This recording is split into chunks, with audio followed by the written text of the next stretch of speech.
कयामि चक्षुरुन्मिलितं येन तस्मै श्रीगुरवे नमः। श्रीचैतन्यमनोभीष्टं स्थापितं येन भूतले स्वयं रूपकदा मह्यं ददाति पदान्तिकं वन्देऽहं श्रीगुरो श्रीयुतपदकमलं श्रीगुरून् वैष्णवांस श्रीरूपं साग्रजातं सहगण रघुनाथान्वितं तं सजीवं साद्वैतं सावधूतं परिजनसहितं कृष्ण चैतन्यदेवं श्रीराधाकृष्णपदं सहगण ललिता श्रीविशाखान्वितांश्च हे कृष्ण करुणा सिंधु दीनबंधु जगोत्पते गोपेश गोपिका कांत राधाकांत नमोस्तुते तप्तकांचन गौरांगी राधे वृंदावनेश्वरी वृषभानुसुत देवी नमामि हरे प्रेम वाञ्छाकल्पतरुभ्यश्च कृपा सिन्धुभैव च पतितानं पावनेभ्यो वैष्णवेभ्यो नमो नमः। नमो महावदन्नाय कृष्णप्रेमप्रदायते कृष्णाय कृष्णचैतन्य नाम्ने गौरीतिसे नमः। नीलाचल निवासाय नित्याय परमात्मने बलभद्र सुभद्राभ्यां जगन्नाथाय ते नमः।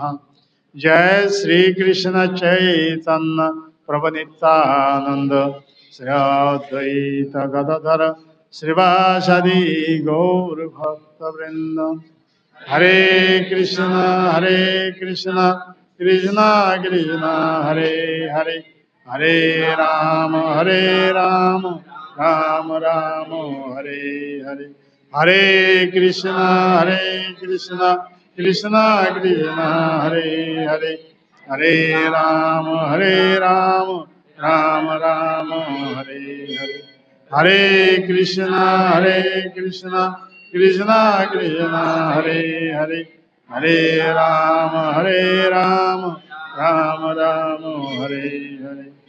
ओम नमो भगवते वासुदेवाय ओम नमो भगवते वासुदेवाय ओम नमो भगवते वासुदेवाय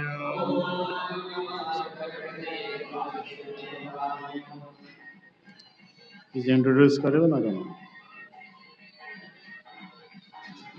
को प्रसंगे कथा হবে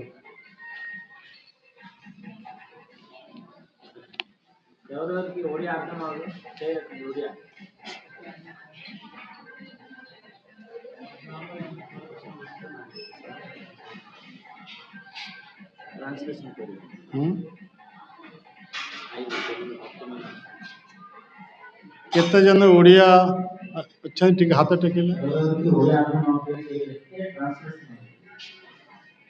तेलुगु गोटे ओडिया गोटे साइड तेलुगु सेठी ट्रांसलेट आसो ओडिया माने आगु कल आसो So, Korea भक्त जन अछंती आगु पळे आसो तेलुगु माताजी सुरा जो माने ओडिया बुझुछंती समान आगु पळे आसो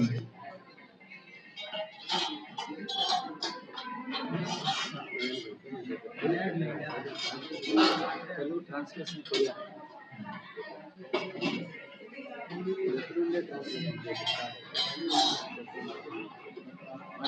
सजेशन आपण कोरिया में ट्रांसलेशन హరే కృష్ణ. దయచేసి కూర్చోండి. లేట్ నాకు ఆలో కానీ ఎవరైతే అనుకుంటున్నారో శుభ్రంగా నోట్ చేయకుండా కూర్చోబెట్టండి. అది మొబైల్ కూడా బంద్ చేసుకుని ఉంచండి. మొబైల్ কেউ বিষয় কথা হবে সে কথা কই দেবে।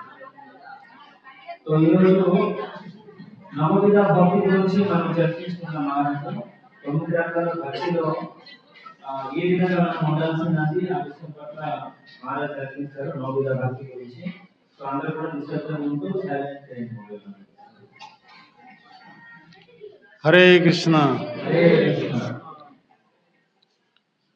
দুর্লভ মানব জনম লোভিয়া কৃষ্ণ না ভজনে দুঃখ কহিব কাহার। দুর্লভ মনুষ্য দেহ আমি প্রাপ্ত হয়েছি। దుర్లభమైన మనసు జన్మ మనకు లభించింది.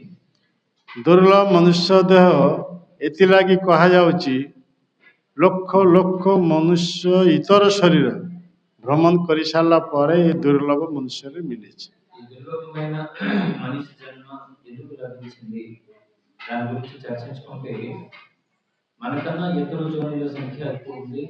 కాబట్టి అవన్నీ తిరిగి తిరిగి చివరిలో మనకి మానవ శరీరం లభించింది. ଦୁର୍ଲଭ ମନୁଷ୍ୟ ଶରୀର ଦ୍ୱାରା କ'ଣ କରିବାକୁ ହେବ? ଯେଉଁ ପର୍ଯ୍ୟନ୍ତ ଆମେ ସାଧୁ ସଙ୍ଗ ନ କରିଛେ ସେ ପର୍ଯ୍ୟନ୍ତ ଆମେ ଭକ୍ତି ମାର୍ଗକୁ ଆସିପାରିବା ନାହିଁ। అయితే దుర్లభ మనిషి జన్మ లభించాక ఎప్పటి వరకు అయితే మనం సాధు సంఘం చేయట్లేదో అప్పటి వరకు భక్తి ఆచరించలేదు. ଆଉ କୃଷ୍ଣ ଭକ୍ତି ସ୍ତରକୁ ନ ଆସିବା ପର୍ଯ୍ୟନ୍ତ ଆମେ କେବେ ହେଲେ ଜନ୍ମମୃତ୍ୟୁ ଚକ୍ର ଉଦ୍ଧାର ହେଇପାରିବା ନାହିଁ। కృష్ణుడు భగవంతుడు కృష్ణుడి యొక్క చరణ కమలానికి ఎప్పటి వరకు అయితే చేరలేదో అప్పటి వరకు మనం ఈ జన్మ మృత్యు చక్ర నుంచి బయటపడాలి.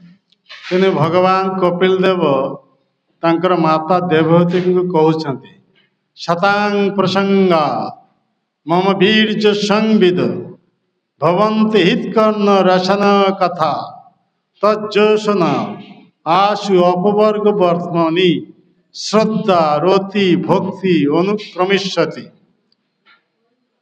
તે ଭଗବାନ କପିଲ ଦେବ ମାତା ଦେବହୂତିଙ୍କୁ ଏ ଉପଦେଶ ଦେଉଛନ୍ତି ଶତାଂ ପ୍ରସଙ୍ଗା ମୋର ଭକ୍ତମାନଙ୍କ ସାଙ୍ଗରେ ମୋର ଯେ ବୀର୍ଯ୍ୟବତୀ ଏ ଦିବ୍ୟ ଜ୍ଞାନ ସମନ୍ୱିତ କଥା ଏ ଯେତେବେଳେ କାନ ବାଟ ଦେଇ ହୃଦୟରେ ପ୍ରବେଶ କରିବ ସେତେବେଳେ କାନ ହୃଦୟ ତୃପ୍ତିଦାୟକ ହେଇଯିବ।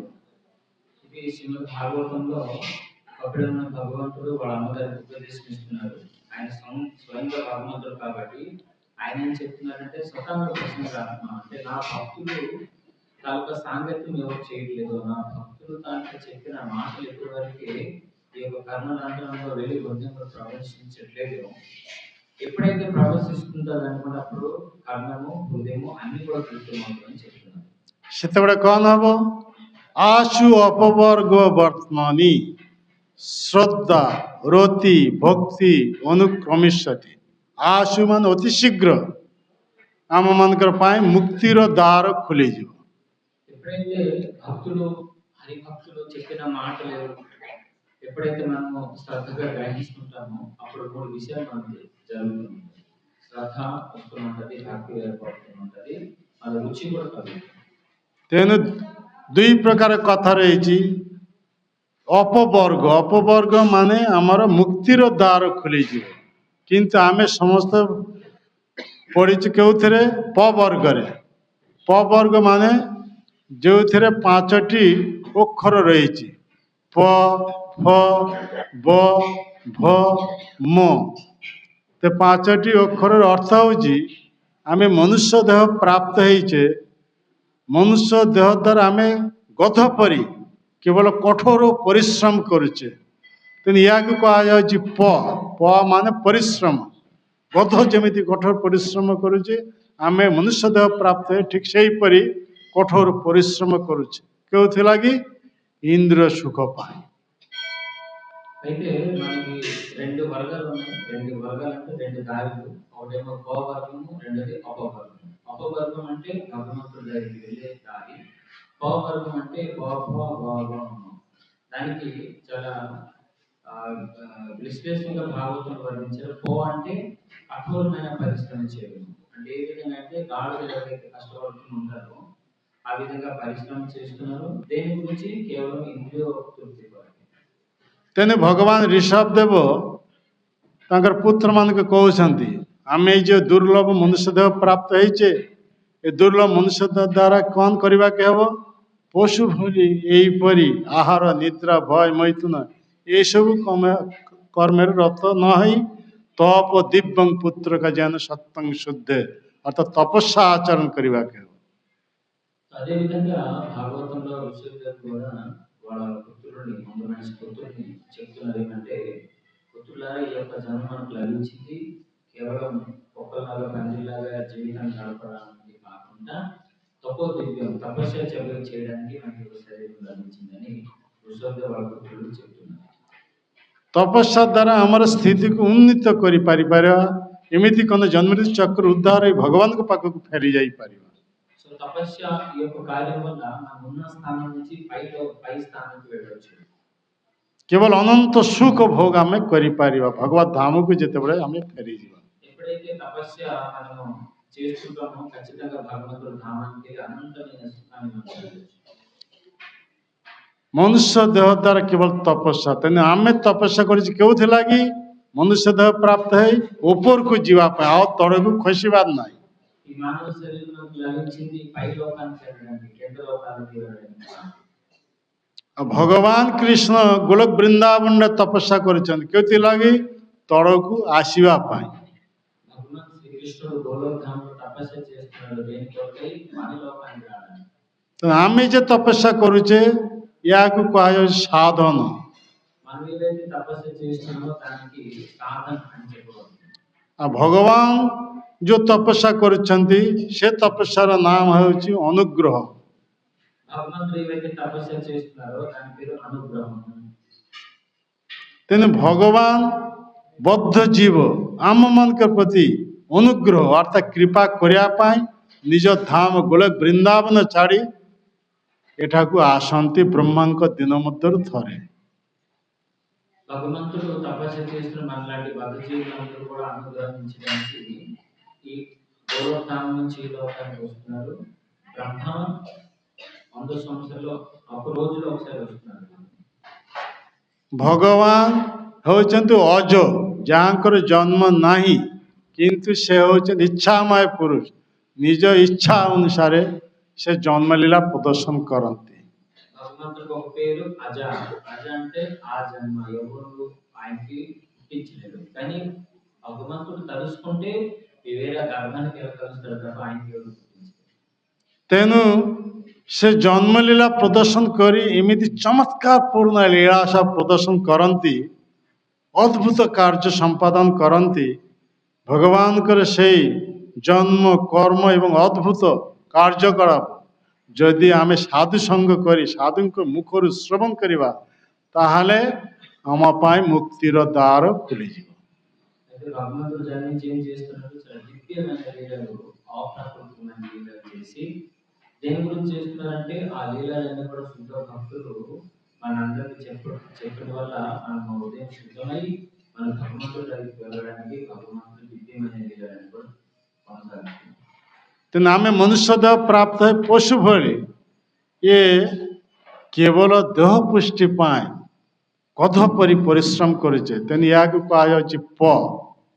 కాబట్టి మానవ జన్మ లభించి కేవలం గాడిదలాగా కఠోరమైన కష్టపడి మరి నరకానికి వెళ్ళకుండా కేవలం ఈ యొక్క శరీరం భగవంతుడి సేవలు పెట్టడానికి భగవంతుడు. కాబట్టి ఈ యొక్క కష్టపడడానికి చెప్పండి పోవాలి.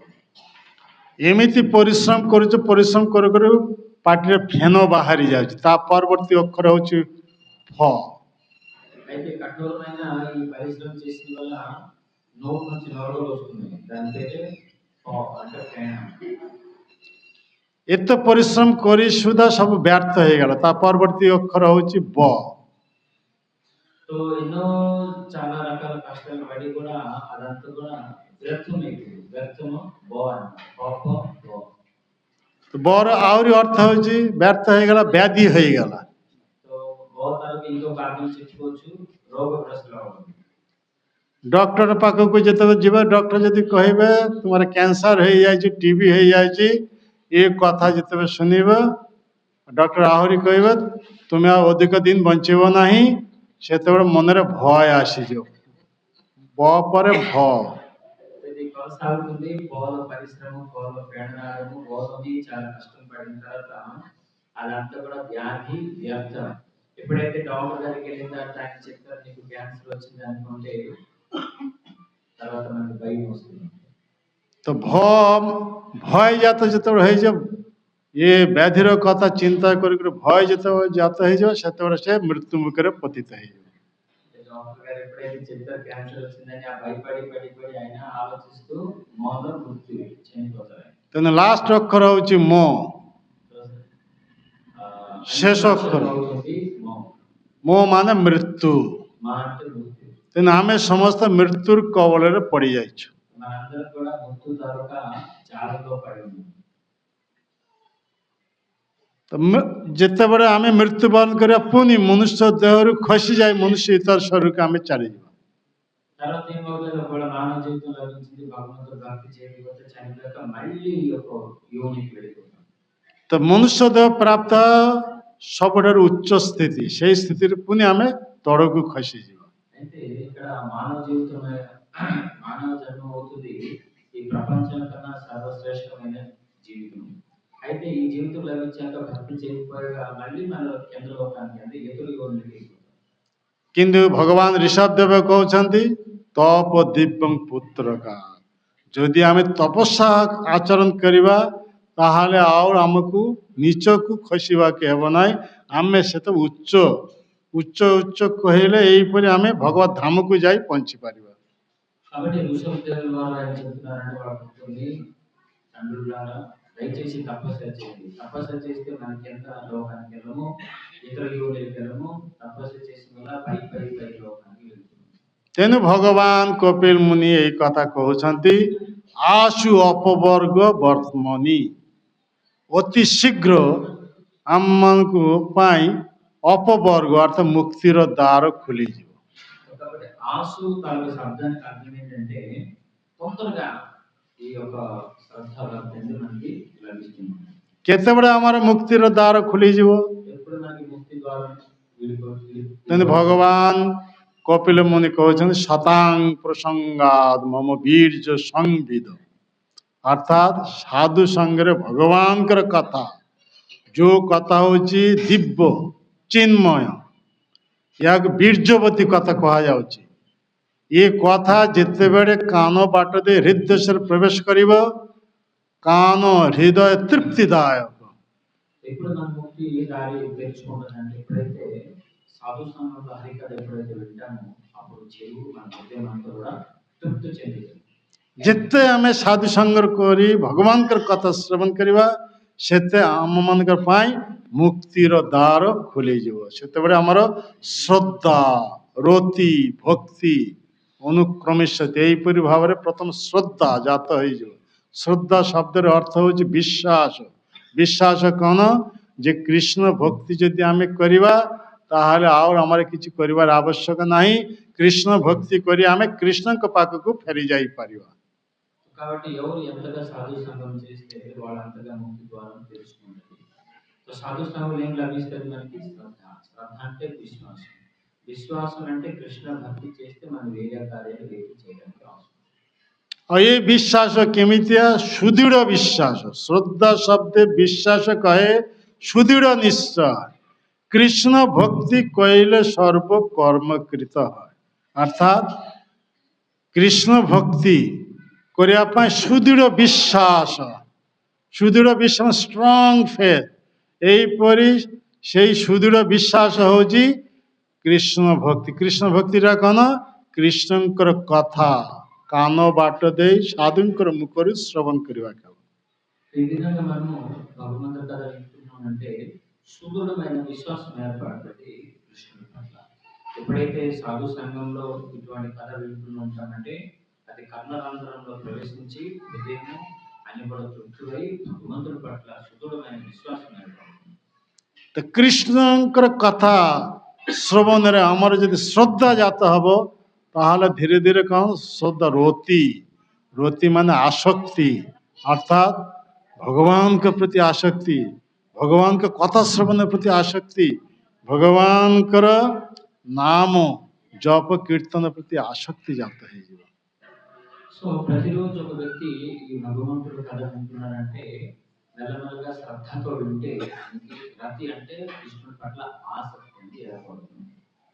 ସେତେବେଳେ ଆମେ ପ୍ରେମ ଭକ୍ତି ପ୍ରାପ୍ତ ହେଇପାରିବା।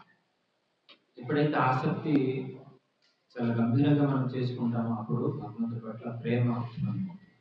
ତେଣୁ ମନୁଷ୍ୟ ଜୀବନର ଚରମ ଲକ୍ଷ୍ୟ ହେଉଛି କୃଷ୍ଣ ପ୍ରେମ। ଆମେ କେମିତି ପ୍ରାପ୍ତ ହେବା? କୃଷ୍ଣ ପ୍ରେମ ପ୍ରାପ୍ତ ହେଲେ ଆମର ସମସ୍ତ ଦୁଃଖ ଚାଲିଯିବ। ସେତେବେଳେ ଆମେ ଭଗବାନଙ୍କ ପରି ଚିନ୍ମୟ ଦେହ ପ୍ରାପ୍ତ ହେଇପାରିବା। ଆଉ ଚିନ୍ମୟ ଦେହ ପ୍ରାପ୍ତ ଆମେ ଭଗବାନଙ୍କ ପାଖକୁ ଫେରି ଯାଇପାରିବା। ఎప్పుడైతే ఈ విధంగా కొనసాగిస్తూ ఉంటామో ఖచ్చితంగా కృష్ణ ప్రేమ మనకు లభిస్తుంది. కృష్ణ ప్రేమ లభించిన వల్ల కృష్ణుడు లాంటి శరీరం మనకు లభించి భగవంతుడి పట్ల ప్రేమ జాగృతమై ఆయన లోకానికి మనం వెళ్ళవచ్చు.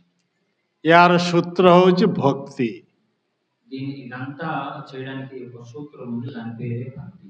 ତେଣୁ ଆମେ ଦୁର୍ଲଭ ମନୁଷ୍ୟ ଦେହ ପ୍ରାପ୍ତ ହେଇଛି କେଉଁଥିଲାଗି? କୃଷ୍ଣ ଭକ୍ତି କରିବା ପାଇଁ। కాబట్టి ఈ దుర్లభమైన మానవ జన్మ లభించింది దేని కొరకు అంటే భక్తి చేయడానికి.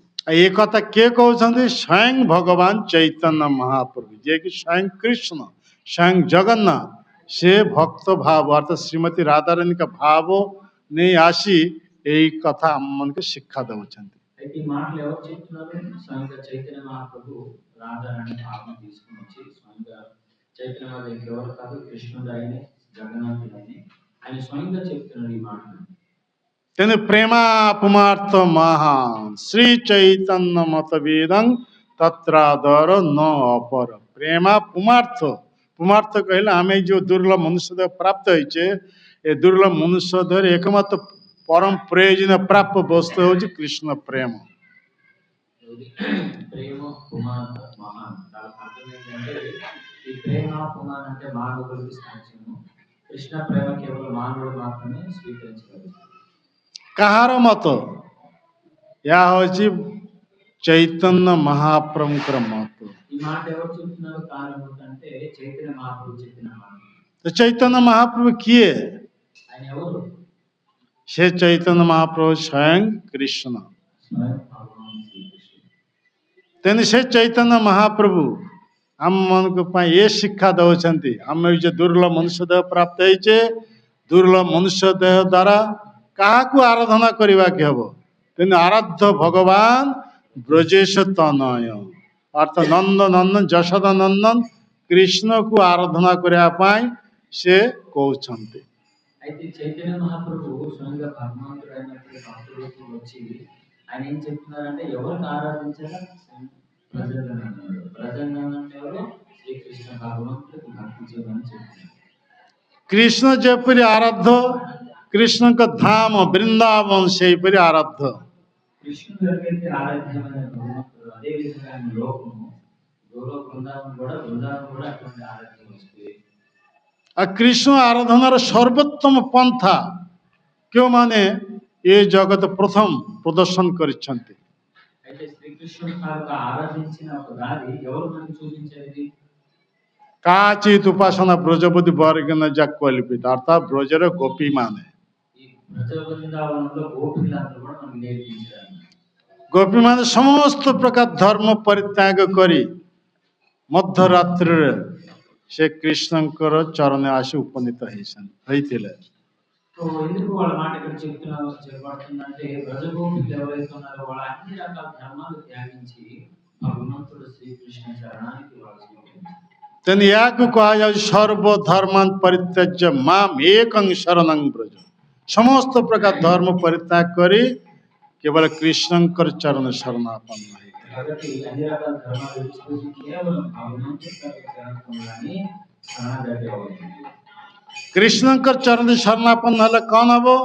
କୃଷ୍ଣ ସ୍ୱୟଂ କହୁଛନ୍ତି ଅହଂ ତାଂ ସର୍ବ ପାପେଭ୍ୟ ମୋକ୍ଷୟିଷ୍ୟାମି ମା ଶୁଚ। ଆମର ଜନ୍ମ ଜନ୍ମାର୍ଜିତ ଯେତେ ସବୁ ପାପ କର୍ମ ପରିଣାମ ସ୍ୱରୂପ ତାର ଫଳ ଭୋଗିବାର ଅଛି, ସେଥିରୁ ସେ ମୁକ୍ତ କରିଦେବ। అయితే మనం ఒకవేళ భగవాన్ శ్రీకృష్ణ చరణ కమలాన్ని లభిస్తే ఏం జరుగుతుంది అంటే అన్ని రకాల పాపాలను తొలగించేసి మోక్షం ప్రసాదిస్తాడు।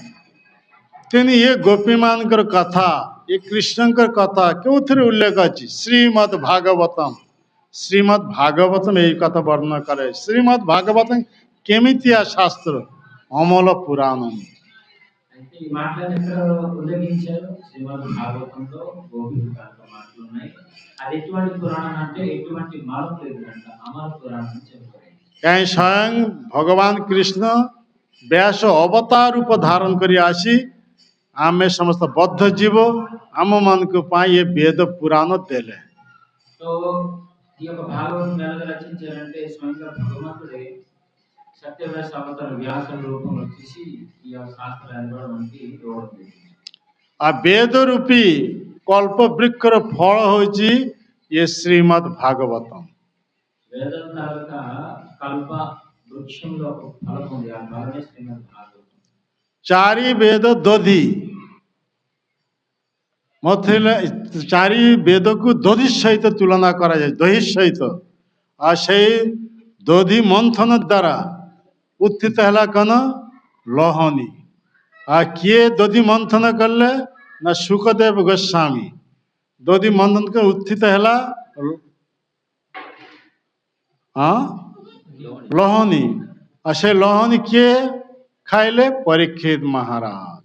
परीक्षित महाराज से लहनी खाइबा जोगु ये नश्वर देह त्याग करी भगवान पार्षदत्त देह प्राप्त है, भगवान के पाक को फेरी गला।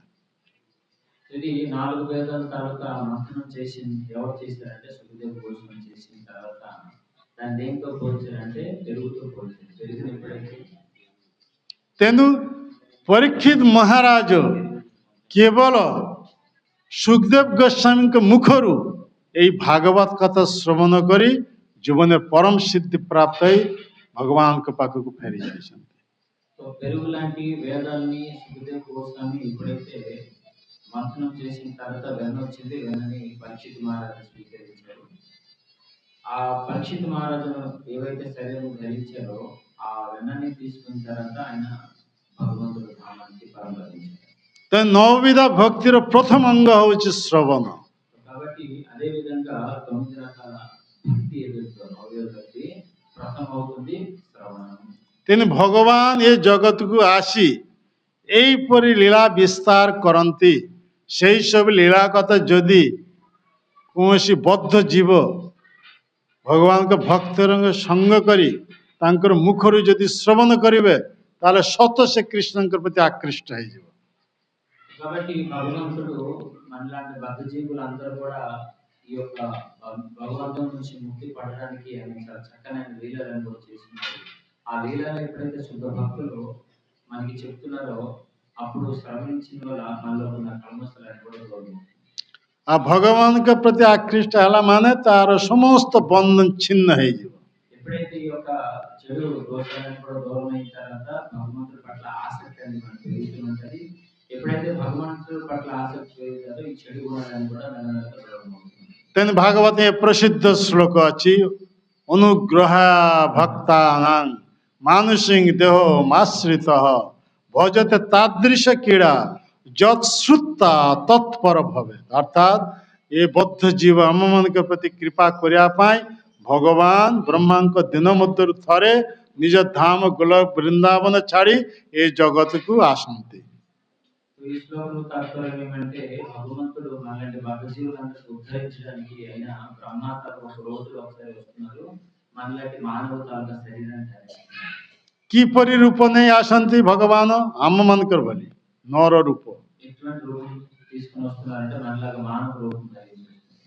यहीपरि अज होई सुधा जन्म लीला प्रदर्शन करी बाल्य लीला ये पौगंड लीला कैशोर लीला यहीपरि चमत्कार पूर्ण सब लीला सब प्रदर्शन करती यह होची भागवत।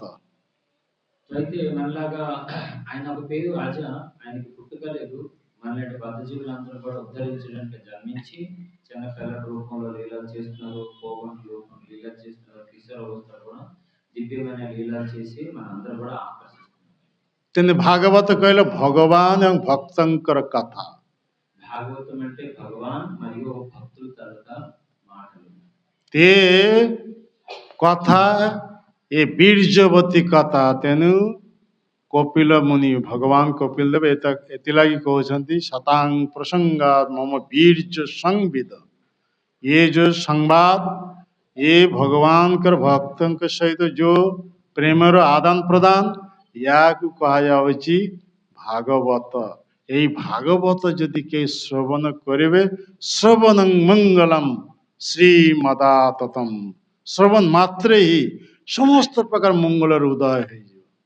అయితే శుద్ధ భక్తులు చెప్పిన మాటలు ఎప్పుడైతే భక్తులు వింటున్నారో దాని పేరే భాగవతం. ఎప్పుడైతే ఇటువంటి మాటల్ని శ్రవణం చేస్తారంటే శ్రవణ మంగళం, అది మన జీవితంలో చాలా మంగళం రోజులు తీసుకుని వస్తుంది.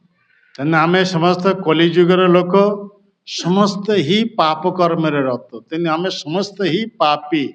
ତ ପାପର ପ୍ରତିକ୍ରିୟାରୁ ମୁକ୍ତ ହେବାର ଏକମାତ୍ର ଉପାୟ ହେଉଛି ସାଧୁ ସଙ୍ଗ କରି ସାଧୁଙ୍କର ମୁଖରୁ ଏ ଭଗବାନଙ୍କର କଥା, ଏ ଭାଗବତ କଥା ଯଦି ଆମେ ଶ୍ରବଣ କରିବା ତାହେଲେ ଆମେ ଚିରତର ପାଇଁ ଏ ଚକ୍ର ଅର୍ଥାତ ଜନ୍ମମୃତ୍ୟୁ ଚକ୍ର ଉଦ୍ଧାର ହେଇଯିବ। సో కలియుగం అంటేనే పాప యుగం చెప్పబడింది. ఈ యొక్క యుగంలో ప్రతి ఒక్క వ్యక్తి కూడా నిరంతరం పాప కార్యంలో స్థితుడై ఉంటాడు. కాబట్టి ఎప్పుడైతే ఇటువంటి వీర్యమైన కథలు భగవంతుడు వింటారో ఖచ్చితంగా వాళ్ళ హృదయం అంతా శుద్ధమై స్వామి దగ్గరికి వెళ్ళవచ్చు. ତେଣୁ ପଦ୍ମ ପୁରାଣରେ ଏକ ମହାପାପୀ ଧୁନ୍ଧୁକାରୀଙ୍କର କଥା ରହିଛି। ଏମିତି ସବୁ ଗହରିତ ପାପ କରିଥିଲା ଯେଉଁଥିଲାଗି ପାପର ପରିଣାମ ସ୍ୱରୂପ ପରବର୍ତ୍ତୀ ଜନ୍ମରେ ଭୂତ ଦେହ ପ୍ରାପ୍ତ ହେଇଥିଲା। సో అదే విధంగా పద్మ పురాణంలో ఒక చిన్న కథ వస్తూనే ఉంటది. దుందుకారి ఆయన జీవితంలో చేసిన దేవుని పాపాలన్నింటిలో అన్ని రకాల పాపాలు చేశాడు. కానీ ఎప్పుడైతే భాగవతం విన్నారో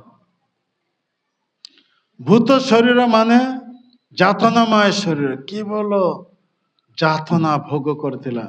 କିନ୍ତୁ ସେ ଯାତନାରୁ ମୁକ୍ତ ହେବା ପାଇଁ ତାଙ୍କର ଭାଇ ଗୋକର୍ଣ୍ଣଙ୍କର ମୁଖରୁ ସେ ଯେତେବେଳେ ଭାଗବତ କଥା ଶ୍ରବଣ କଲେ ସମସ୍ତ ପାପର ପ୍ରତିକ୍ରିୟାରୁ ସେ ମୁକ୍ତ ହେଇଗଲେ, ଭୂତ ଦେହରୁ ସେ ଉଦ୍ଧାର ହେଇଗଲେ, ଭଗବାନଙ୍କ ପରି ରୂପ ପ୍ରାପ୍ତ ହେଇଗଲେ। ଭଗବାନଙ୍କ ଦ୍ୱାରା ପ୍ରେରିତ ବିଷ୍ଣୁ ଦୂତ ମାନେ ଦିବ୍ୟ ବିମାନ ବୈକୁଣ୍ଠରୁ ନେଇ ଏଠାକୁ ଆସି ଉପସ୍ଥିତ ହେଇଗଲେ। ଆଉ ବୈକୁଣ୍ଠରେ ତାକୁ ବସାଇ ସେଇ ବିମାନରେ ବସାଇ ତାକୁ ବୈକୁଣ୍ଠକୁ ନେଇଗଲେ। దుందుకారి చేయకున్న పాపాలు లేవు కాబట్టి ఆయన తర్వాత జన్మకు దేవులాగా పుట్టాడు. పుట్టిన తర్వాత చాలా కష్టాలు పడి తర్వాత గోకర్ణుడికి ఈ విషయం తెలిసి ఆయన ఒక భాగవత కథ ఆయన వినిపించారు. వినిపించిన తర్వాత ఆ దేవుని తాలూకా పాపాలను తొలగించి శంఖ చక్ర గదా పద్మతాలకు రూపం ధరించి భగవంతుడి ధామానికి వెళ్తున్నారు. ଏହା ହେଉଛି ଭଗବାନଙ୍କ କଥା ଶ୍ରବଣର ମହିମା। ఇది భగవంతుడు ఆ మాటలు వినే ఫలితం. କିନ୍ତୁ ଆମେ ସମସ୍ତେ ପାପୀ, ବିବିଧ ପ୍ରକାର ପାପ କର୍ମରେ ଜଡ଼ିତ। ତେଣୁ ଆମମାନଙ୍କର ପାଇଁ ଗୋଟିଏ ମାତ୍ର ଉପାୟ, ଯଦି ସାଧୁ ସଙ୍ଗ କରି ସାଧୁଙ୍କର ମୁଖରୁ ଏ ଭଗବାନଙ୍କର ଲୀଳା କଥା ଯେତେବେଳେ ଆମେ ଶ୍ରବଣ କରିବା ତାହେଲେ ସତ ଆମେ ଭଗବାନଙ୍କ ପ୍ରତି ଆକୃଷ୍ଟ ହେଇଯିବା। ଭଗବାନଙ୍କ ପ୍ରତି ଆକୃଷ୍ଟ ହେଲା ମାନେ ଆମେ ସମସ୍ତ ପ୍ରକାର ବନ୍ଧନ ମୁକ୍ତ ହୋଇ ଭଗବାନଙ୍କ ପାଖକୁ ଫେରି ଯାଇପାରିବା। కాబట్టి మనందరం కూడా పాపి వ్యక్తులము.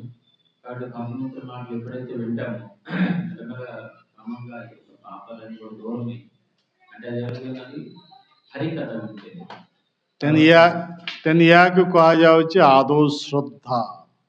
ଶ୍ରଦ୍ଧା ମାନେ ବିଶ୍ୱାସ, ଦୃଢ଼ ବିଶ୍ୱାସ। కాబట్టి దీనికి ఒక పేరు ఇచ్చారు శ్రద్ధ, ఆదో శ్రద్ధ అని చెప్పారు. ଆଦୌ ଶ୍ରଦ୍ଧା ତତ ସାଧୁ ସଙ୍ଗ। ତାପରେ କ'ଣ କରିବା? ସାଧୁ ସଙ୍ଗ, ସାଧୁ ଶାସ୍ତ୍ର ଗୁରୁ ବାକ୍ୟ ପ୍ରତି ଶ୍ରଦ୍ଧା ଅର୍ଥାତ ବିଶ୍ୱାସ। ସାଧୁ ଯାହା କହନ୍ତି ଶାସ୍ତ୍ରରୁ ଉଦ୍ଧାର କରି ସେ କହନ୍ତି, ଗୁରୁ ଯାହା କହନ୍ତି ସେ ଶାସ୍ତ୍ରର କଥା କହନ୍ତି, ଆଉ ଶାସ୍ତ୍ର ଆସୁଛି ଭଗବାନଙ୍କ ଠାରୁ। ఇది ప్రథమగా ఆదో శ్రద్ధ, ఎవరికైతే శ్రద్ధ ఉంటుందో రెండోది సాధు సంఘం. సాధు సంఘం అంటే వాళ్ళు ఏం చెప్తారో శాస్త్రంలో వర్ణించిన కృష్ణ లీలల గురించి చెప్తారు. ఆ లీలలు ఎక్కడి నుంచి వచ్చంటే భగవంతుడు స్వయంగా చెప్పిన మాటలే, ఆ శాస్త్రంలో ఉన్న మాటలే ఈ సాధువులందరూ చెప్పడానికి ప్రయత్నిస్తారు. तेने साधु संगरे कौन हुए? साधु संगरे केवल कृष्ण कथा आलोचना हुए। సాధు సంఘం అంటే ఏంటి? సాధు సంఘం అంటే కేవలం కృష్ణుడు కొరకై మాట్లాడదు. कृष्ण कथा ही अमृत। కృష్ణ కథ అమృతం. और ये दुनिया रे जिते प्रकार कथा ये सब हम दुख सागर रे निमज्जित करे। అయితే కృష్ణ కథ అమృతానికి విడిచిపెట్టి మరి ఏదైనా మాట్లాడుకుంటున్నామంటే అవి మనకి దుఃఖ సాగరంలో పడేసింది. जन्म मृत्यु चक्र पकई देवा। ఆ మాటలన్నీ కూడా ఈ జన్మ మృత్యు చక్రంలో మనకి పడేసింది. तो जन्म मृत्यु चक्र उद्धार एकमात्र उपाय हो जिते बड़े साधु संग करी साधु मुखरु भगवान का कथा में श्रवण करिवा। ఈ యొక్క జన్మ మృత్యు చక్రం నుంచి బయటపడాలంటే సాధు సంగం చేసి సాధు ముఖం నుంచి హరికథ వినాలి. सेते बड़े आमे भजन करी पारिबा। అప్పుడు మనము భజన చేయాలి.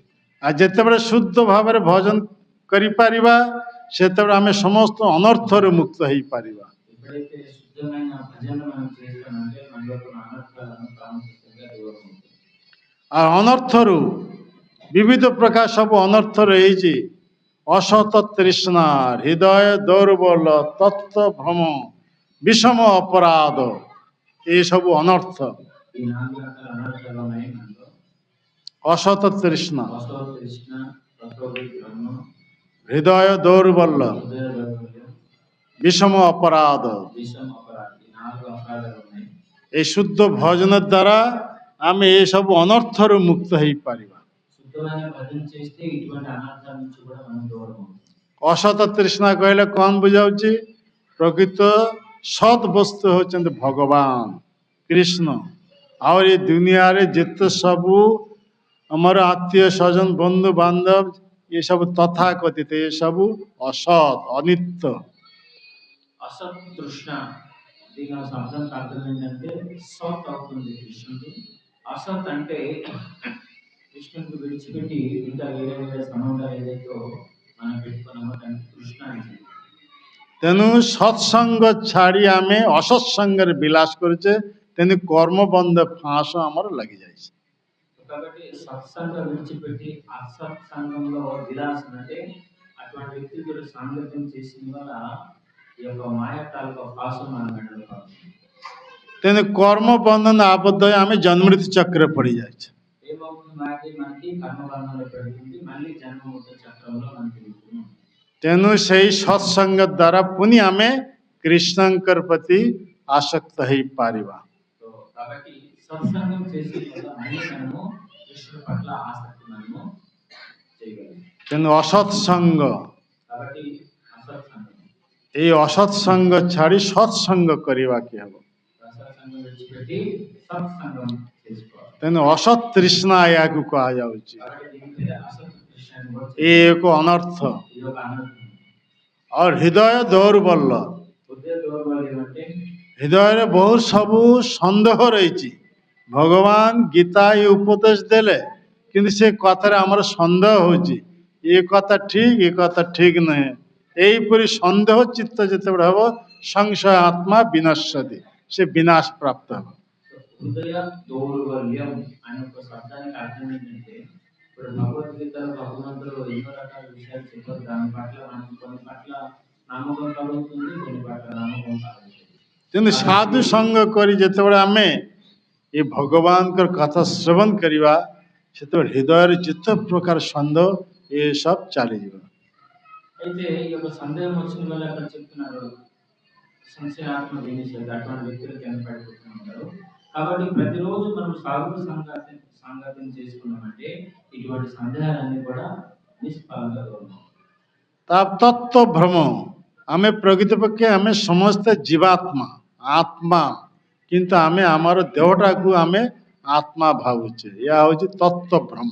అయితే ఒకటేమో అసతృష్ణ, రెండవది హృదయ దౌర్బల్యం, మూడవది తత్వ విభ్రమ. తత్వ విభ్రమ అంటే మనం భ్రమిస్తున్నాం, మనం నిజంగా మనం జీవాత్మ కానీ జీవాత్మ అనే ఒక విషయాన్ని మనం మర్చిపోయి ప్రభు అనుకున్న ఒక ఆసక్తి కలుగుతుంది. तेणु भगवान कृष्ण गीतार प्रथम उपदेश देले अर्जुन को लक्ष्य कर आम मान को आम देह नहु आम होचे आत्मा ये आत्म तत्व ज्ञान కాబట్టి భగవంతుడు భగవద్గీతలో ప్రథమంగా ఉపదేశించేది ఏంటంటే మన శరీరం కాదు, మన ఆత్మ. विषम अपराध मान वैष्णव अपराध सेवा अपराध धाम अपराध नाम अपराध ये सब अपराध मुक्त हवा की हम నాలుగో విషయం అవుతుంది విషమ అపరాధం అంటే వైష్ణవ అపరాధం, నామ అపరాధం, నామ అపరాధం, वैष्णव अपराध వైష్ణవ అపరాధం. ये अनर्थ जितेबाला आम मुक्त हो पारिबा केमिति मुक्त हो पार जदि आम शुद्ध भाव भजन करि परिबा भजन प्रभाव ये अनर्थ आम मुक्त हो पारिबा सेतेबेले आम भितर निष्ठा आसीबो. అయితే ఈ అపరాధాలు ఎలా దూరం అవుతుంది మనకి ఎప్పుడైతే శుద్ధమైన భావంతో మన సాధన క్రియ చేసుకుంటామో అప్పుడు ఈ అనర్థాలను కూడా దూరం అయిపోయి భగవంతుడి పట్ల రుచి కలుగుతుంది. निष्ठा पर से तो रुचि जात है जो నిష్ఠ వస్తుంది, తర్వాత రుచి వస్తుంది. भगवान के कथा श्रवण रे भगवान नाम कीर्तन रे से तो रुचि जात है जो అయితే ఈ అపరాధాలు ఎప్పుడైతే దూరం అయిన తర్వాత నిష్ఠ వస్తుందంటే నిష్ఠ తర్వాత రుచి వస్తుంది. రుచి అంటే భగవంతుడి కథ పట్ల భగవంతుడి నామ పట్ల రుచి ఎందుకు కలుగుతుంది? रुचि जितेबाला हो से तो भगवान के प्रति आसक्ति आसी ఎప్పుడైతే రుచి జాగృతం అవుతాడో అప్పుడు క్రమంగా భగవంతుడి పట్ల ఆసక్తి అనేది ఏర్పడుతుంది. आमर से तो भौतिक आसक्ति दूर हो అప్పుడు ఈ భౌతికమైన ఆసక్తి అంతా కూడా దూరం అవుతుంది.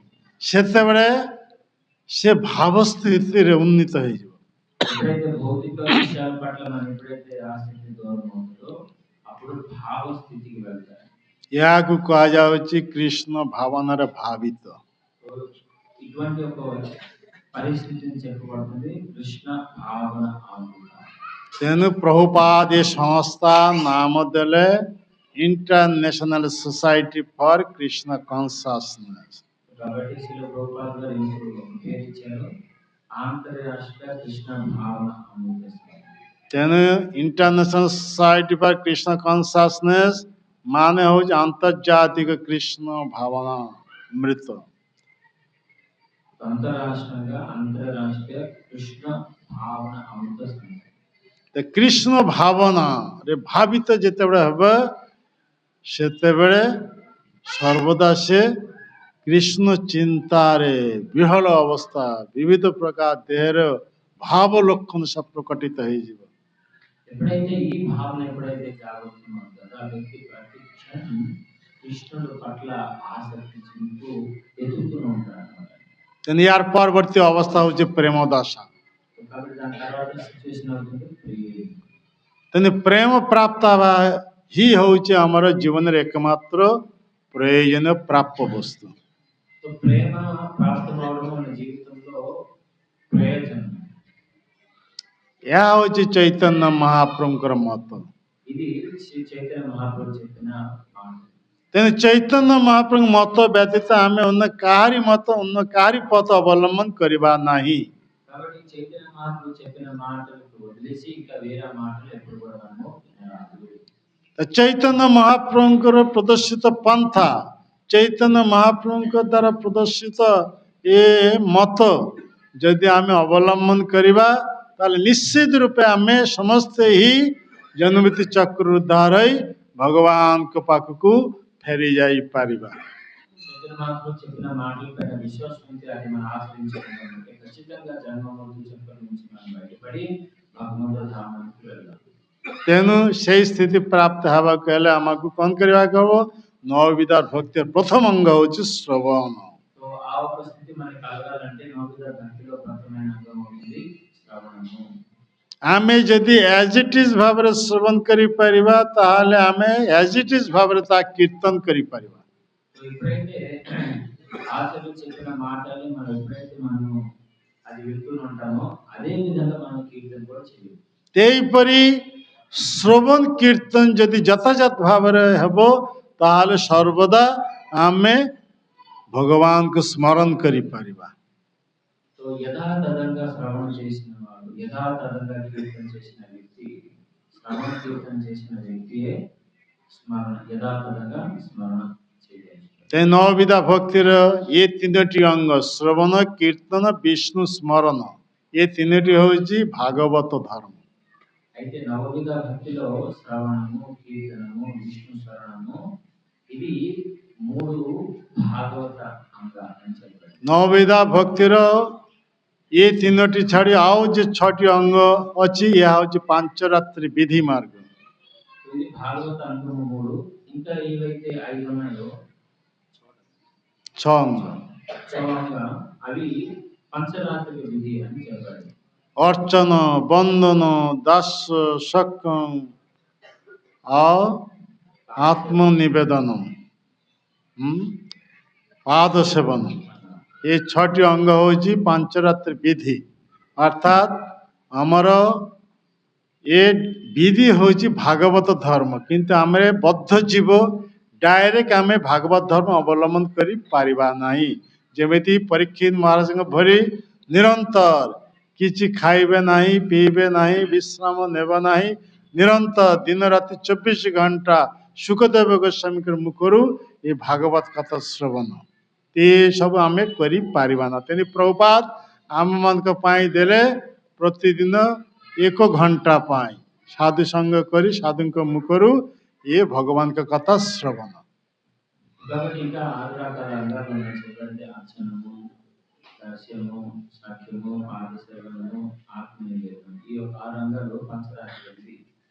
అయితే ఇవి క్రమంగా మనం చేసుకుంటేనే మనకు భక్తిలో ఫలితం జరుగుతుంది. ఎందుకంటే పరీక్షిత్ మహారాజ్ ఇవన్నీ ఏం చేయకుండా ఆయన శుద్ధ భక్తులు కాబట్టి ఆహారం నిద్ర లేకుండా ఆయన 7 రోజులు కథ తిన్నారు. మన వల్ల అవుతుంది కాబట్టి శిల ప్రభుపాద వారు ఏం చేశారంటే ప్రతిరోజు 1 గంట కీర్తనము, 1 గంట శ్రవణము, ఈ విధంగా ఒక విధిని మనకు ఇచ్చారు. ତେଣୁ ଇସ୍କନ ତରଫରୁ ନବବିଧା ଭକ୍ତି ସବୁ ଅଙ୍ଗ ଗୁଡ଼ିକ ପ୍ରଭୁପାଦ ଦେଲେ।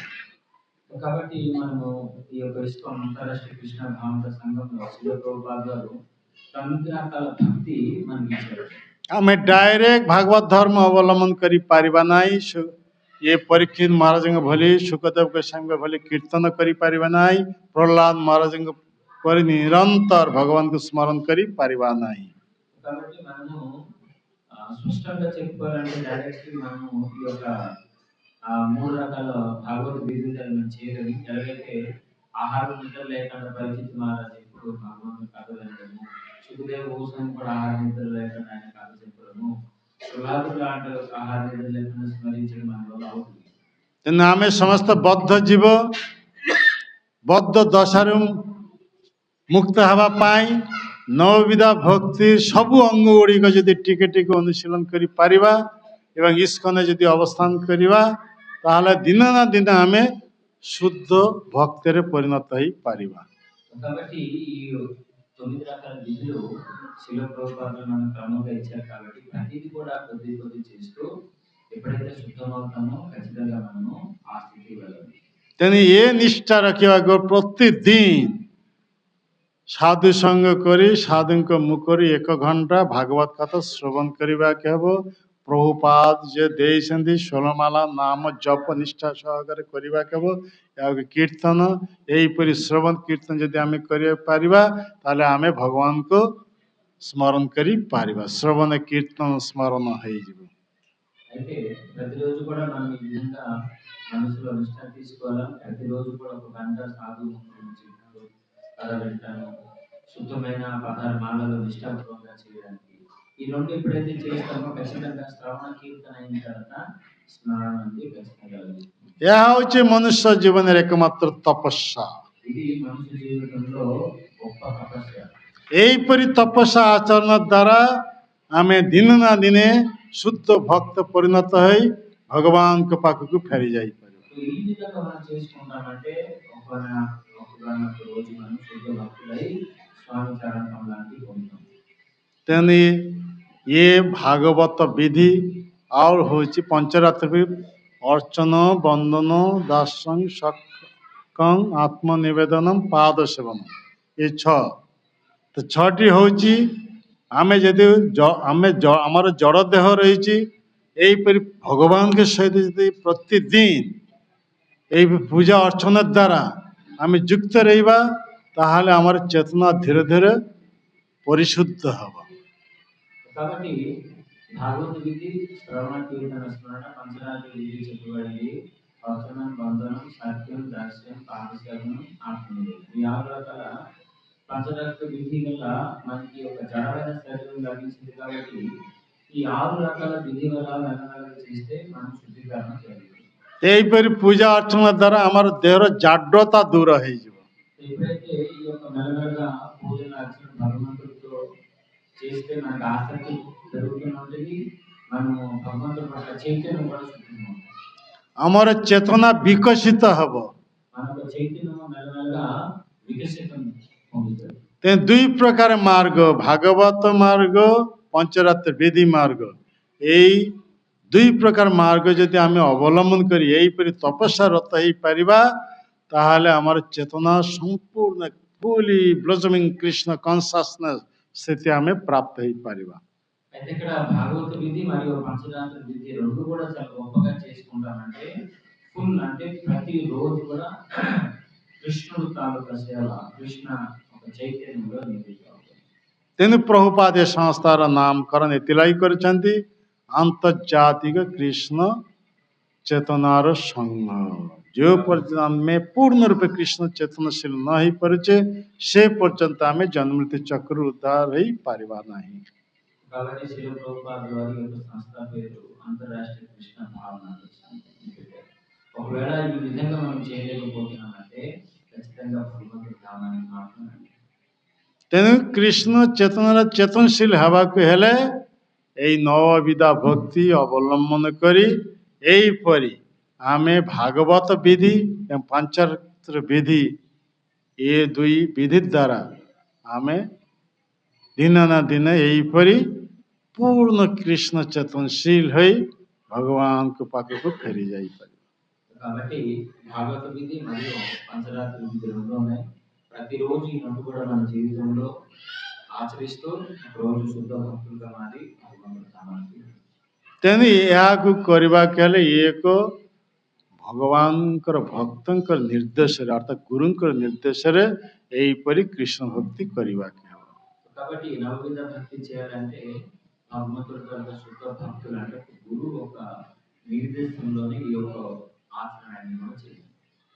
ତ ସତ୍ ସମ୍ପ୍ରଦାୟଭୁକ୍ତ ଏକ ସତ୍ ଗୁରୁଙ୍କ ନିର୍ଦ୍ଦେଶରେ ଯେତେବେଳେ ଆମେ ଏହିପରି କୃଷ୍ଣ ଭକ୍ତିରେ ଯୁକ୍ତ ହେଇପାରିବା, ଏହିପରି କୃଷ୍ଣ ଭକ୍ତି କରି ଆମେ କୃଷ୍ଣଙ୍କ ପାଖକୁ ଫେରି ଯାଇପାରିବା। సత్ సంప్రదాయాలు వచ్చినప్పుడు గురువు ఆచరిస్తూ అని చెప్పిన మాటల ప్రకారం ఎప్పుడైతే మన జీవితంలో ఉంటామో ఖచ్చితంగా భగవంతుడు. ତେଣୁ ଆମେ ନିଜ ଇଚ୍ଛାରେ ଏହିପରି କୃଷ୍ଣ ଭକ୍ତି କରିପାରିବା ନାହିଁ, ଆଉ ସେ ଭକ୍ତି ଭଗବାନଙ୍କର ଉଦ୍ଦେଶ୍ୟରେ ହୋଇପାରିବ ନାହିଁ। ତ କୃଷ୍ଣ ଭକ୍ତିର ଜନ୍ମମୂଳ ହେଉଛି ସାଧୁ ସଂଘ। కాబట్టి మనము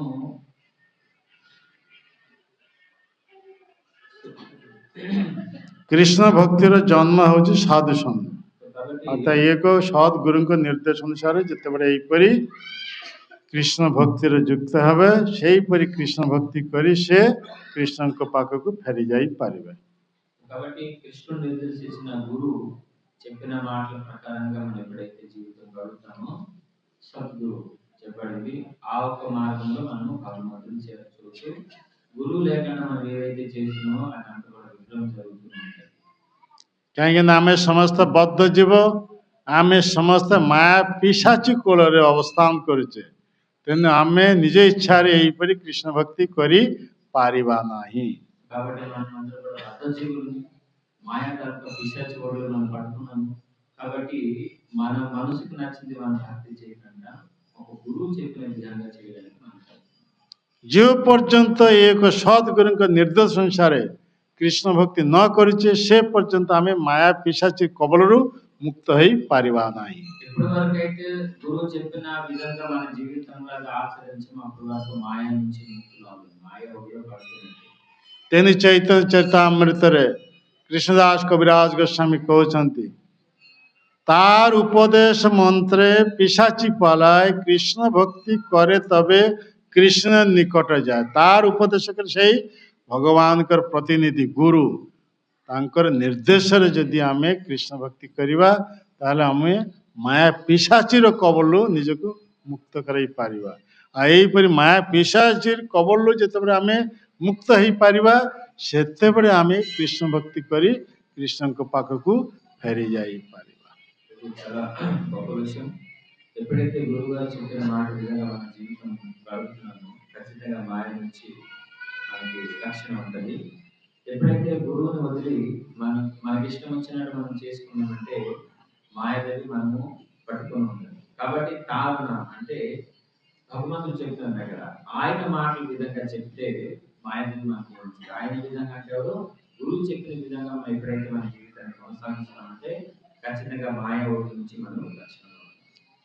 ଯଦି ଚ ଭଗବାନ ଚୈତନ୍ୟ ମହାପ୍ରଭୁ ଏ ଜଗତକୁ ଆସି ମାୟା ପିଶାଚୀର କବଳରୁ ମୁକ୍ତ କରିବା ପାଇଁ ସେ କହୁଛନ୍ତି, ଏନେଛି ଔଷଧି ମାୟା ନାସିବାର ଲାଗି ଏଇ ହରିନାମ ମହାମନ୍ତ୍ର ଲହୁ ତୁମି ମାଗି।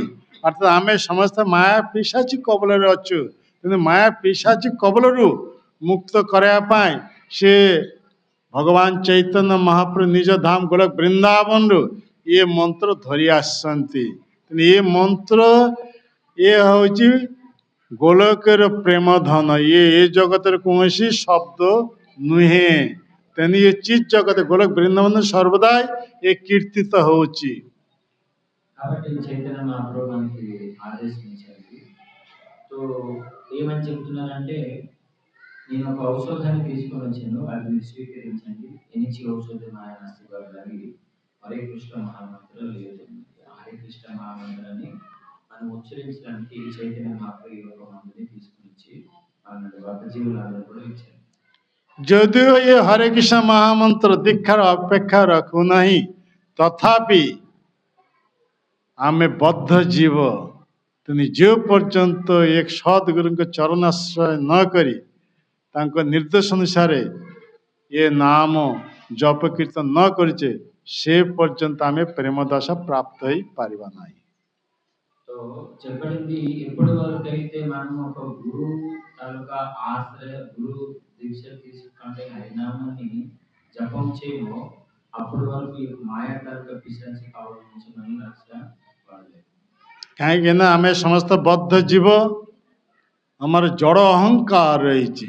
ఎందుకంటే మనందరూ కూడా బద్ధ జీవులము, మనకి జడ అహంకారం అనేది ତ ଜଡ଼ ଅହଙ୍କାର ମୁକ୍ତ ହେବାକୁ ହେଲେ ପ୍ରଥମେ ଗୁରୁଙ୍କର ସେବାରେ ନିଜର ଜୀବନ ଉତ୍ସର୍ଗ କରିବାକୁ ହେବ। సో జడ అహంకారం నుంచి నివృత్తి కావాలంటే గురువు ఒక సేవలో మనం నిలుచుకోవాలి. ତେଣୁ ଗୁରୁଙ୍କର ସେବା ଦ୍ୱାରା ଆମେ 5 ପ୍ରକାର ଅନର୍ଥରୁ ମୁକ୍ତ ହେଇପାରିବା। గురువుకి సేవించిన వాళ్ళు కూడా 5 రకాల అనర్థం నుంచి ముక్తులు. ପ୍ରଥମେ ଆମର ଜଡ଼ ଅହଙ୍କାର ଦୂର ହେଇଯିବ, జడ అహంకారం దూరం అవుతుంది, ଅଜ୍ଞାନତା ଦୂର ହେଇଯିବ, అజ్ఞానం దూరం అవుతుంది. ଯାହାକୁ ଅବିଦ୍ୟା ଯୋଗୁଁ ଆମେ ସମସ୍ତେ ଜନ୍ମମୃତ୍ୟୁ ଚକ୍ରରେ ପଡ଼ିଯାଇଛୁ। సో అజ్ఞానం అంటే అవిద్య వల్ల మనం ఈ యొక్క జన్మ మృత్యు చక్రంలో పడి ఉన్నాము. ତୃତୀୟ ହେଉଛି ଆସକ୍ତି, ଜଡ଼ ଆସକ୍ତି ଚାଲିଯିବ। సో మూడోది అవుతుంది జడ ఆసక్తి, ఏవైతే భౌతిక విషయం పట్ల ఆసక్తి దూరం అవుతుంది. ଚତୁର୍ଥ ହେଉଛି ଘୃଣା ଭାବ ଚାଲିଯିବ। సో నాలుగోది అవుతుంది గుణ, అంటే వేరే వ్యక్తిని దూషించడం ఒక భావం దూరం. ପଞ୍ଚମ ହେଉଛି ମୃତ୍ୟୁ ଭୟରୁ ମୁକ୍ତ ହେଇପାରିବା। ఐదోది అవుతుంది చావు ఒక భయం నుంచి మనం దూరం. ଏ 5 ପ୍ରକାର ଅନର୍ଥରୁ ଆମେ ସେତେବେଳେ ମୁକ୍ତ ହେଇପାରୁ ଯେତେବେଳେ ଆମେ ଗୁରୁଙ୍କର ଚରଣ ଆତ୍ମସମର୍ପଣ କରି ଗୁରୁଙ୍କର ସେବାରେ ରତ ହେଇପାରିବା। ఎప్పుడు ఈ దూరం అవుతుంది అంటే ఎప్పుడైతే గురువు తాలూకా చరణకమలంలో ఆశ్రితమై గురువు చెప్పిన మాటల విధంగా చేస్తున్నామంటే ఈ 5 రకాల అనార్థాలు దూరం అవుతాయి. ଦୀକ୍ଷା କାଳେ ଶିଷ୍ୟ କରେ ଆତ୍ମସମର୍ପଣ, ସେଇ କାଳେ କୃଷ୍ଣ ତାରେ କରେ ନିଜ ଜନ। ତ ଦୀକ୍ଷା ସମୟରେ ସେ ଯେତେବେଳେ ଭଗବାନ କୃଷ୍ଣଙ୍କ ଚରଣ ଆତ୍ମସମର୍ପଣ କରିଛନ୍ତି ସେତେବେଳେ କୃଷ୍ଣ ତାହାକୁ ନିଜ ଜନ ବୋଲି ଗ୍ରହଣ କରିଛନ୍ତି। కాబట్టి దీక్ష సమయంలో ఎవరైతే ఆత్మస్మరణ చేస్తున్నారో గురువు పట్ల, ఆ సమయంలో భగవంతుడు ఏమంటారంటే ఈయన నావాడు. तेणु कहुच्छे आश्रय लैया भजे तारे कृष्ण नाही त्यजे आर सब मरे अकारण अर्थात भगवान भक्त भगवान प्रतिनिधि ये गुरु गुरुंकर चरण आश्रय करी जेतेबेले कृष्ण को भजन करछंती सेतेबेले कृष्णंकर कृपारु से भौतिक दशार मुक्त हो पारे ता नाले समस्त ही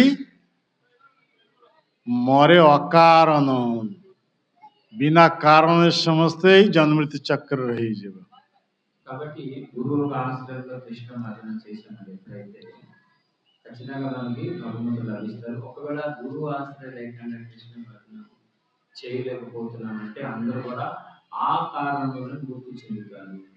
तेने कृष्ण डायरेक्ट कहो कि कृपा करती नाही तेने कृष्णंकर करुणा शक्ति मूर्तिमंत विग्रह होचंती गुरु. భగవాన్ కృష్ణుడు ఎవరికి స్వయంగా ఆయనకి ఇవన్నీ అందజేయడు, కానీ కృష్ణుడు ఆయన కృపామంత రూపం ధరించేస్తున్న గురువు. तेने गुरु के माध्यम कृष्ण कृपा में प्राप्त हो पारे. గురువు యొక్క మాధ్యమంలో ఆ కృష్ణ కృపాన్ని మనకు లభిస్తుంది. गुरु को अवज्ञा करी आम डायरेक्ट कृष्ण कृपा प्राप्त हवा जिते प्रयास कले भी जन्म जन्म धरी आम कृष्ण के कृपा प्राप्त हो पारिबा. तो गुरु చెప్పిన మాటల విధంగా చేయకుండా మనం ఎంత ప్రయత్నించినా సరే ఎన్ని జన్మలు ఈ విధంగా ప్రయత్నించినా సరే మనకి కృష్ణ కృప లభించదు. तेनु कलिजुग ये चारिटी सत संप्रदाय ये शास्त्र उल्लेख अच्छी. एक हूँ श्री संप्रदाय, द्वितीय हूँ ब्रह्म संप्रदाय, तृतीय हूँ रुद्र संप्रदाय, चतुर्थ हूँ कुमार संप्रदाय. ते चारि संप्रदाय चारि आचार्य अर्थात माता लक्ष्मी देवी. श्री संप्रदाय श्री माने माता लक्ष्मी डायरेक्ट ये भगवत तत्व ज्ञान भगवान के ठारू प्राप्त होइछन्ति. तेने तांको ठारू गुरु परंपरा द्वारा कलिजुग जे आचार्य तांका ना होचे रामानुज आचार्य. ये एक सत संप्रदाय. ठीक सही परी ये ब्रह्मा जी ये ब्रह्मांड प्रथम श्रेष्ठ जीव डायरेक्ट भगवत तत्व ज्ञान भगवान ठारू प्राप्त होइतिले. तांको ठारू ये गुरु परंपरा द्वारा कलिजुग जे आचार्य से भगवत तत्व ज्ञान प्राप्त होइतिले तांका ना होचे मध्वाचार्य. ठीक सही परी रुद्र संप्रदाय अर्थात शिवजी एक संप्रदाय रही. शिवजी डायरेक्ट भगवत तत्व ज्ञान भगवान ठारू प्राप्त होते. तेणु गुरु शिष्य परंपरा से धारा कलिजुग जे आचार्य ना होचे विष्णु स्वामी आचार्य. ये एक सत संप्रदाय. आ कुमार संप्रदाय ब्रह्मांकर प्रथम चारि पुत्र सनक सनंद सनातन सनत कुमार ये डायरेक्ट भगवान के ठारू ये ज्ञान प्राप्त होते भगवत तत्व ज्ञान से ज्ञान गुरु परंपरा द्वारा कलिजुग जे आचार्य से होचन निम्बार्क आचार्य. ये चारिटी सत संप्रदाय चारि आचार्य ये कलिजुग होचन क्यों माने रामानुजाचार्य मध्वाचार्य और विष्णु स्वामी आचार्य निम्बार्क आचार्य. तो కాబట్టి ఒక ప్రామాణికమైన గురు పరంపర మాధ్యమంలో మనం ఎప్పుడైతే శిక్షణ తీసుకుంటామో ఖచ్చితంగా భగవంతుడికి వెళ్తాం. కాబట్టి 4 సంప్రదాయాలు నలుగురికి భగవంతుడు నియమించి చేశారు. లక్ష్మీదేవిని డైరెక్ట్ గా భగవంతుడు జ్ఞానం ఇచ్చారు కాబట్టి ఆ సంప్రదాయాలు శ్రీరామానుచార్య వారు వస్తున్నారు. అదేవిధంగా బ్రహ్మమాల గౌడీ సంప్రదాయంలో బ్రహ్మాజీకి భగవంతుడు జ్ఞానం ఇచ్చిన తర్వాత ఆ ఒక మార్గంలో వచ్చిన భక్తులు మార్గాచార్యులు. అదేవిధంగా శివుడు రుద్ర సంప్రదాయం వచ్చిన ఆయన పేరు అవుతుంది విష్ణు స్వామి. మరియు కుమార సంప్రదాయం వచ్చిన భక్తుల పేరు లింగకాచార్య. ఈ విధంగా 4 సంప్రదాయాలు 4 ఆచార్యులు భగవంతుడు చేసి ఈ జ్ఞానాన్ని మనందరికీ అందజేస్తారు. ये चारि सत संप्रदाय किंतु चारि आचार्य मान मध्य टिके टिके मतभेद थिला. तिनी स्वयं भगवान कृष्ण कलिजुग चैतन्य महाप्रभु आसी 24 वर्ष ये गृहस्थाश्रम लीला समाप्त करी तापर सन्यास नहीं से नीलाचल को आसी. नीलाचल अर्थात श्रीक्षेत्र पुरी धाम एटा को आसी चारि आचार्य ठारू सार वस्तु ग्रहण करी से निज स्वतंत्र ये दर्शन देले. ताकू कहा जाउछि अचिंत भेदाभेद तत्व. ये सर्वोच्च सिद्धांत और ये जगन्नाथ क्षेत्र रे यही सिद्धांत से स्थापन करछन्ति.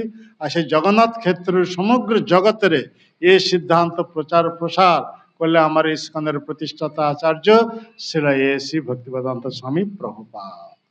అయితే ఈ యొక్క 4 సంప్రదాయాల్లో కొన్ని రోజుల తర్వాత కొన్ని చిన్న చిన్న మతభేదాలు వచ్చిన తర్వాత స్వయంగా భగవంతుడు శ్రీ చైతన్య మహాప్రభు రూపంలో వచ్చి ఆయన గృహస్థలీలు ఎప్పుడైతే సమాప్తం చేసిన తర్వాత 18 సంవత్సరాలు పూరిలో నివసించిన తర్వాత 4 సంప్రదాయాలు ఉన్న మంచి మంచి విషయాలు తీసుకుంటూ చైతన్య మహాప్రభు ఒకే ఒక విషయాన్ని మనకు అందరికి అందజేశారు. దాని పేరే అచింత్య భేద తత్వం. ఈ విరాచల ధామంలో ఇది చైతన్య మహాప్రభు అందరికీ ప్రచారం చేశారు. ఈ అచింత్య వేదాల తత్వాన్ని మన సంప్రదాయంలో పరమ ఆరాధ్యులైన గురుదేవుడు శీల భక్తి వేదాంత శీల ప్రభుపాదలో యావత్ ప్రపంచం అంతా కూడా ఈ అచింత్య వేదాల తత్వాన్ని కూడా ప్రచారం చేశారు.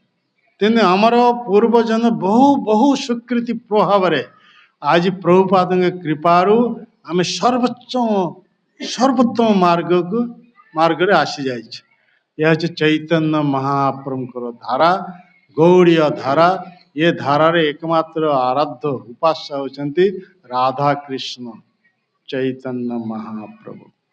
కాబట్టి ఈ పూర్వజన్మలో ఏదో సిక్కుతుంది ఉంది కాబట్టి ఈ యొక్క జన్మలో ఇటువంటి ఆచరణ మనకు దొరికారు. పరమ పూజలైన శ్రీ ప్రభుపాదుల వారు ఈ యొక్క ధార అవుతుంది చైతన్య మహాప్రభు గౌడీయ ధార. ఈ యొక్క గౌడీయ ధారలో శుద్ధ భక్తి ఆచరించడం చాలా గొప్ప విషయం. ତେଣୁ ଭଗବାନ ଚୈତନ୍ୟ ମହାପ୍ରଭୁ ଯେଉଁ ନାମ ପ୍ରେମ ନାମ ନିଜ ଧାମ ଗୋଲୋକ ବୃନ୍ଦାବନରୁ ନେଇ ଆସିଥିଲେ, ତ ସେ ନାମର ଉପାସ୍ୟ ଦେବତା ହେଉଛନ୍ତି ରାଧାକୃଷ୍ଣ, ଅର୍ଥାତ୍ ହରେ କୃଷ୍ଣ ମାନେ ରାଧାକୃଷ୍ଣ। అయితే ఈ యొక్క సంప్రదాయంలో ముఖ్యంగా ఈ నామాలకు వచ్చింది గోలోక ధామం నుంచి శ్రీ చైతన్య మహాప్రభు గోలోక ధామంలో ఉన్న ఒక ధనాన్ని తీసుకుని వచ్చారు, హరినామ ధనాన్ని। ତେଣୁ ହରେ କୃଷ୍ଣ, ହରେ ମାନେ ରାଧା, କୃଷ୍ଣ ମାନେ କୃଷ୍ଣ ସର୍ବାକର୍ଷ। ରାଧା ହେଉଛନ୍ତି ଭଗବାନ କୃଷ୍ଣଙ୍କର ଆନନ୍ଦଦାୟିନୀ ଶକ୍ତି। ତେଣୁ ହରେ କୃଷ୍ଣ କୃଷ୍ଣ କୃଷ୍ଣ ହରେ ହରେ, ୟାର ଅର୍ଥ ହେଉଛି ରାଧା କୃଷ୍ଣ କୃଷ୍ଣ କୃଷ୍ଣ ରାଧା ରାଧା। ପୁଣି ଏ ମହାମନ୍ତ୍ର ରହିଛି ହରେ ରାମ ରାମ ରାମ ହରେ ହରେ। ତ ଏଠାରେ ହରେ ଶବ୍ଦ ଅର୍ଥ ରାଧା ଆଉ ରାମ ଶବ୍ଦ ଅର୍ଥ ରମ ନେତି ରାମ, ଅର୍ଥାତ୍ କୃଷ୍ଣ ଶବ୍ଦର ଅର୍ଥ ହେଉଛି ଆକର୍ଷ। ତ କୃଷ୍ଣ ଆକର୍ଷଣ କରି ଭକ୍ତକୁ ଆନନ୍ଦ ସାଗରରେ ନିମଜ୍ଜିତ କରାନ୍ତି। ତେଣୁ ସେ କୃଷ୍ଣଙ୍କର ଗୋଟେ ନାଁ ହେଉଛି ରାମ।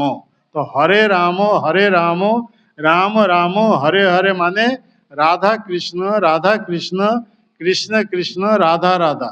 ତିନିଟା ହରେ କୃଷ୍ଣ ମହାମନ୍ତ୍ର ମାନେ ରାଧା କୃଷ୍ଣ କୃଷ୍ଣ କୃଷ୍ଣ ରାଧା ରାଧା କୃଷ୍ଣ କୃଷ୍ଣ କୃଷ୍ଣ ରାଧା ରାଧା। ତେଣୁ ହରେ କୃଷ୍ଣ ମହାମନ୍ତ୍ର ଦ୍ୱାରା ଆମେ କାହାକୁ ଉପାସନା କରିବା ନା ରାଧାକୃଷ୍ଣ। సో ఇది హరి కృష్ణ మహామంత్రంలో మూలమైన విషయం ఏంటంటే హరి అంటే శ్రీమతి రాధారాణి గారు, కృష్ణుడు అంటే సర్వ ఆకర్షణ.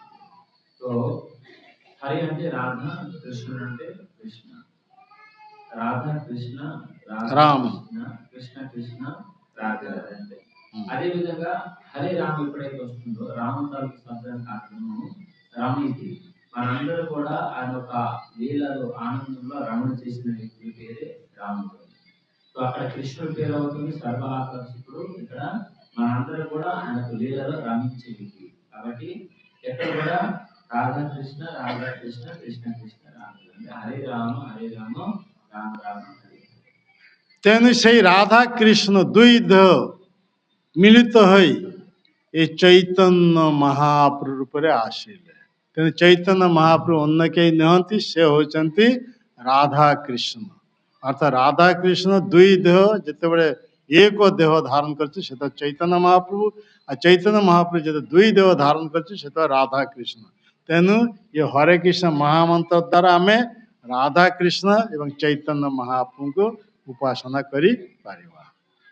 కాబట్టి చైతన్య మహాప్రభు ఎవరో కాదు, శ్రీమతి రాధారాణి కృష్ణుడు రెండు ఎప్పుడైతే శరీరం కలుస్తుందో అప్పుడు శరీరం అవుతుంది చైతన్య మహాప్రభు. సో ఆయన ఈ యొక్క మరియు విడిపోతారు అనుకోండి, చైతన్య మహాప్రభు ఎప్పుడైతే విడిపోతున్నారంటే ఆయన రాధ ఆయన యొక్క శరీరం అవుతుంది.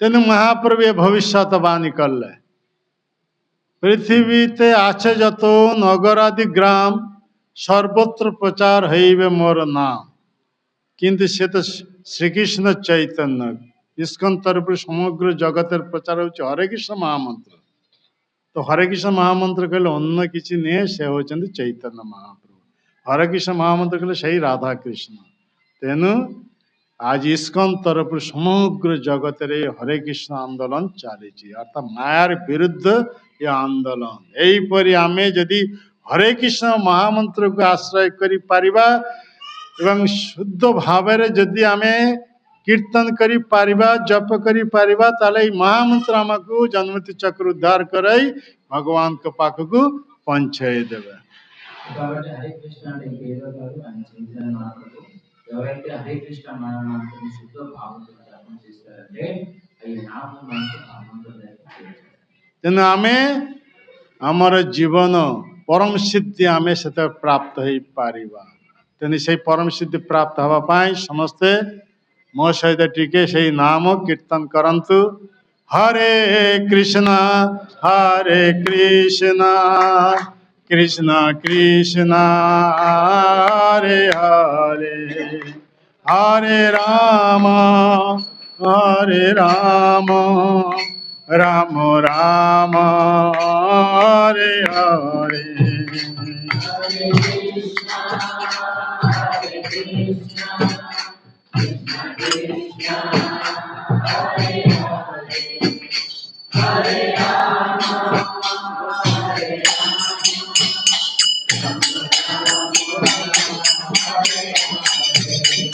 Hare Krishna,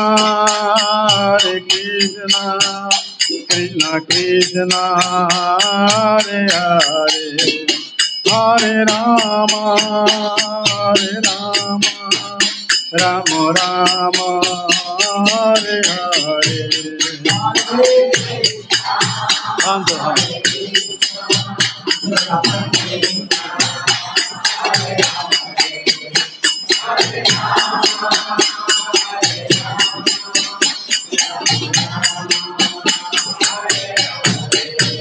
Hare Krishna, Krishna Krishna, Hare Hare, Hare Rama, Rama Rama, Hare Hare.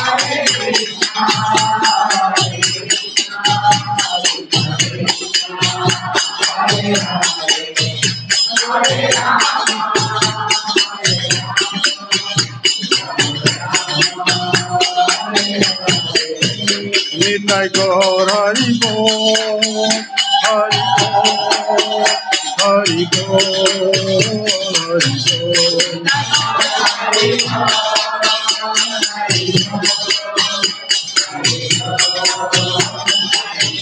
Jaya Jaya Prabhupada, Prabhupada, Prabhupada, Prabhupada.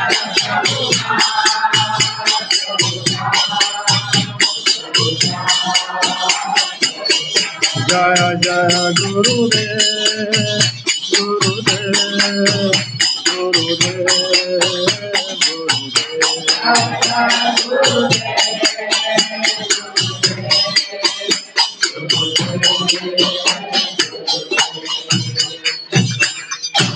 जय कलि जुग जुग धर्म नाम संकीर्तन की नाम संकीर्तन जनक सचिनंदन गौर हरि की जय श्री श्री गौर निताई की जय श्री श्री कृष्ण बलराम की जय श्री श्री जगन्नाथ बलदेव सुभद्रा महारानी की जय श्री श्री राधा गोविंद देव की जय श्री श्री सीताराम लक्ष्मण हनुमान जी की जय जगत गुरु श्रील प्रभुपाद की जय वेदित पावन श्रील गुरुदेव की जय शावत भक्त वृंद की निताई गौर प्रेमानंदे